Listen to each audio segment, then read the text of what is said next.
New waterways can be loaded in based on vector data. This data may consist of either lines or polygons and may include attributes for water bottom depth and the angle of repose of the sides. Hover over the Terrain button in the ribbon bar until the drop-down appears. Then click on Import Geodata. The Geo Import wizard will open and guide the process of importing data. Click on Next to continue.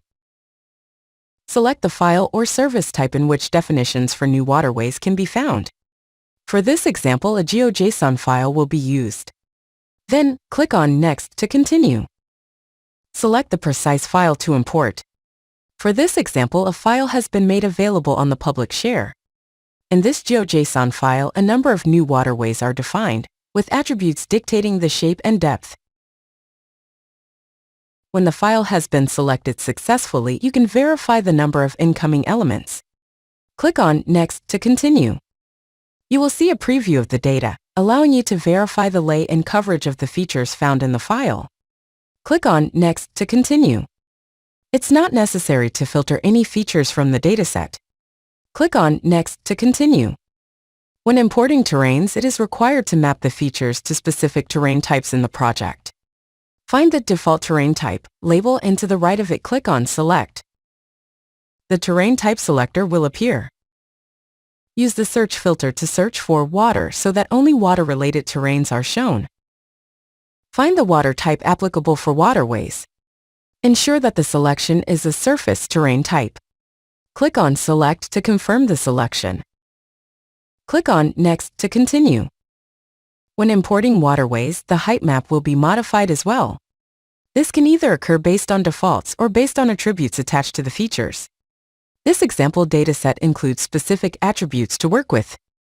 A water bottom depth of -7 meters relative to local datum and a steep angle for the banks of 70 degrees. Opt to override the default angle of repose in the water bottom height. Ensure Water Bottom Height is checked. Select Height as attribute to define an absolute height for the water bottom, relative to an absolute datum.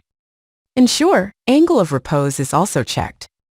Select Angle of Repose to define a specific angle of repose for the sides of the waterway. Click on Next to continue. This concludes all the steps in the Geo Import wizard.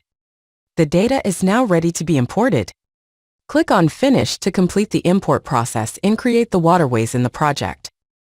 The software will now process the intended new waterways, adjusting both the terrain types in the relevant locations to water, as well as modifying the height map, carving in the new waterway profiles.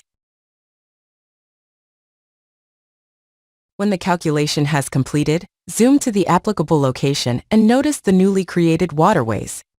The import operation has both defined a terrain type and has modified the height map. This adjustment will also be used in relevant calculations. Switch to the flooding overlay, the calculation of which is significantly affected by the height map. Move the camera to inspect the flow of water and play the overlay to see the effects. Water from the breach now has to traverse the newly added waterway.